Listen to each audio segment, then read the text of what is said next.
بسم اللہ الرحمن الرحیم۔ ہمارا آج کا موضوع ہے عطا اللہ شاہ بخاری کے داماد سید شاہد زعیم فاطمی شیعہ کیوں ہوئے۔ موضوع ہمارا چل رہا ہے رجب المرجب اور معرفت جناب امیر علیہ السلام از کلام علی، اور 13 رجب مختلف طریقوں سے فضائل جناب امیر علیہ السلام اور ولادت جناب امیر علیہ السلام کی تیاریاں ہو رہی ہیں، جس کو ایک بڑا نام یوم علی بھی دیا جاتا ہے۔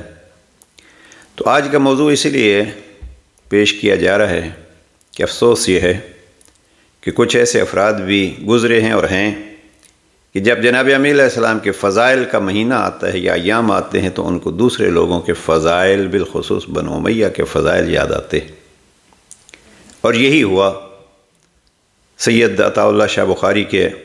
میں ابھی ان کے تفصیل میں نہیں جاتا، وہ شیعیت کے ایک سخت مخالف تھے، اور مجھے ایک دوست بتلا رہے تھے کہ جب جنگ میں حافظ علی محمد صاحب اور حکیم امیر الدین شیعہ ہوتے ہیں تو یہ باقاعدہ وہاں جاتے ہیں اور ان کو بڑے توہین آمیز الفاظ میں خطاب کر کے وجہ پوچھتے ہیں کہ آپ کیوں شیعہ ہوئے، اور یہ تو حافظ علی محمد صاحب نے کہا کہ ہم جس وجہ سے ہوئے وہ ہم کتاب میں لکھ رہے ہیں، اور پھر انہوں نے 2 جلدوں میں فلک النجات لکھی کہ ہم کیوں شیعہ ہوئے۔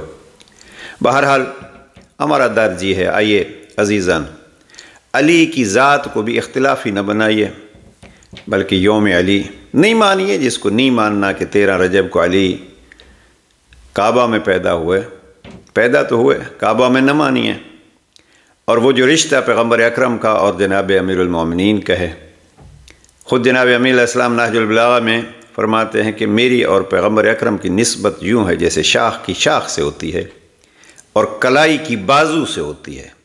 کتنے خوبصورت الفاظ۔ تو کم از کم آئیے کوشش کیجئے کہ یوم علی منائیں۔ بہرحال عطا اللہ شاہ بخاری کے بیٹے ابو ذر نے یوم معاویہ اور یوم مروان منوایا اور اس کا بڑا اہتمام کیا، اسی وجہ سے ادھر متوجہ ہوئے اور بڑے سخت الفاظ کہے جناب زعیم فاطمی نے۔ میں ان الفاظ کو دہرانا نہیں چاہتا ہوں، ان کے بارے میں یہ کتاب ہے، اس کے صفحہ 51 پہ بھی انہوں نے اس کا ذکر کیا ہے، اور صفحہ 379 پہ بھی اس کا ذکر کیا ہے کہ میرے برادر نسبتی سید ابو ذر بخاری جو سید عطا اللہ شاہ بخاری کے بڑے فرزند ہیں، انہوں نے جب یوم معاویہ اور یوم مروان منانے کا ہر سال اہتمام کیا تو میں نے گھر میں کہا کہ میں یہ بات حلفاً کہہ سکتا ہوں کہ عطا اللہ شاہ بخاری، آگے پھر چونکہ لفظ سخت ہے میں اس میں نہیں جانا چاہتا۔ تو وجہ یہ ہے کہ اس سید زادے کو اس پہ تکلیف ہوئی، اور انہوں نے پھر اسی چیز کو مد نظر رکھتے ہوئے اور اپنی مزید تحقیق کے حوالے سے شیعیت قبول کی۔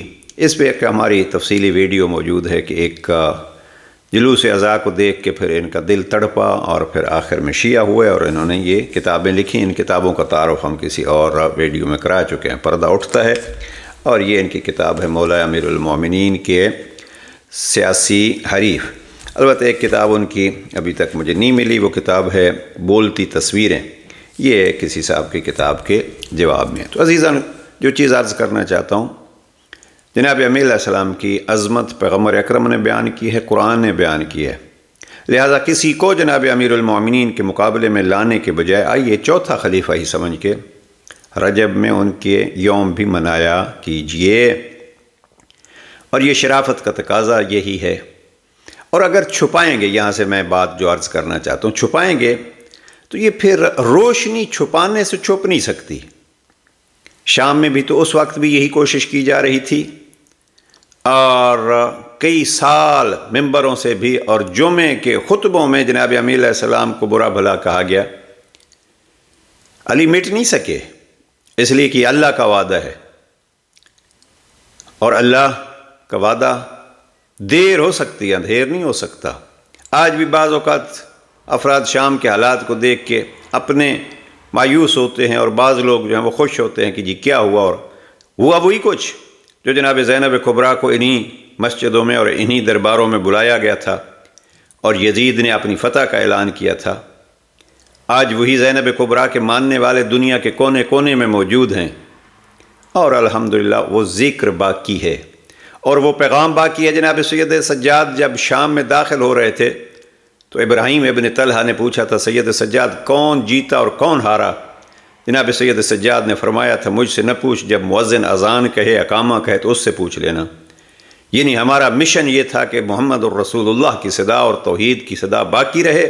اگر وہ باقی ہے تو ہم جیتے ہیں، اور اگر مٹ گئی ہے تو وہ مخالف جیتا ہے۔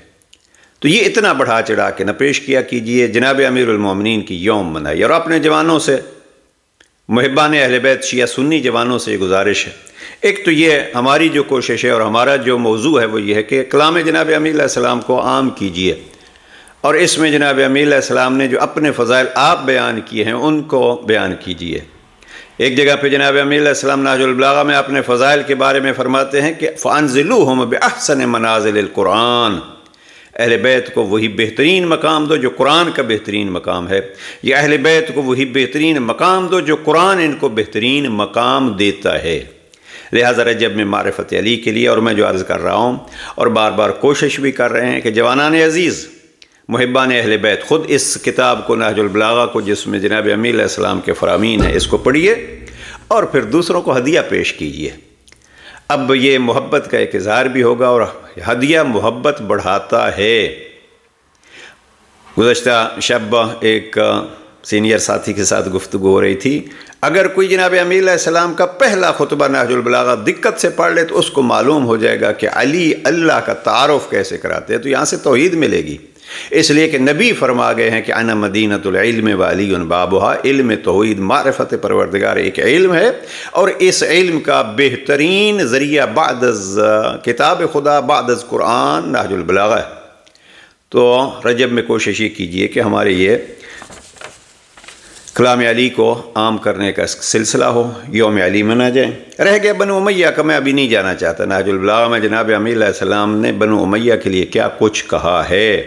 جناب ابو ذر سے جا کے پوچھ لیجئے کیا تھے، حجر ابن عدی سے پوچھ لیجئے کہ کیا تھے، جناب عمار یاسر سے پوچھ لیجئے کہ کیا تھے۔ لہٰذا ان چیزوں کو میں اپنے جوانوں سے یہ گزارش کروں گا کہ ان اختلافی چیزوں کو زیادہ مت چھیڑا کیجئے، آپ اپنے مولا کے فضائل بیان کیجئے۔ ہمارے ایک پنجابی کے بڑے مشہور خطیب تھے، وہ فرمایا کرتے تھے کہ آپ کا کام اپنے امام کے فضائل بیان کرنا ہے۔ رہ گیا بنو امیہ کی تاریخ اگر کسی کو پڑھنی ہے تو شیعہ سنی حضرات سے یہ میں گزارش کروں گا کہ اس میں ایک بھرپور انداز سے جناب سید ابو الاعلیٰ مودودی نے خلافت و ملوکیت میں یہ بنو امیہ کی تاریخ پیش کی ہے۔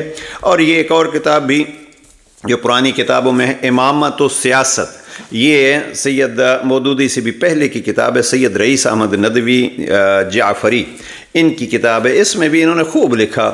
اب میرے سامنے چند حوالے ہیں لیکن ہم اس طرف نہیں جاتے، بس اتنا ہی کہتے ہیں آئیے جناب امیر علیہ السلام کے فضائل کو عام کیجئے، رجب کے حوالے سے اور یوم علی کے حوالے سے منائیے۔ جب علی کے ہو جائیں گے تو علی ہی سے آپ کو خدا بھی ملے گا اور مصطفیٰ بھی ملے گا، اس لیے کہ علی وہ ہیں جس کو ہر ایک کرم اللہ وجہہ کہتا ہے، یعنی علی وہ ذات گرامی ہیں جو کبھی بھی زندگی کسی ایک لحظے میں بھی غیر خدا کے سامنے جھکے نہیں ہیں۔ لہذا آئیے یوم علی منائیے، 13 علی کی ولادت کا دن ہے، 13 رجب۔ نہ مانیے کہ کعبے کے اندر علی آئے، لیکن مانیے کہ علی آئے۔ تو پروردگار ہمیں عظمت علی کو جاننے اور جناب امیر المومنین کی سیرت کو اپنانے کی توفیق نصیب فرمائے۔ والسلام علیکم ورحمۃ اللہ۔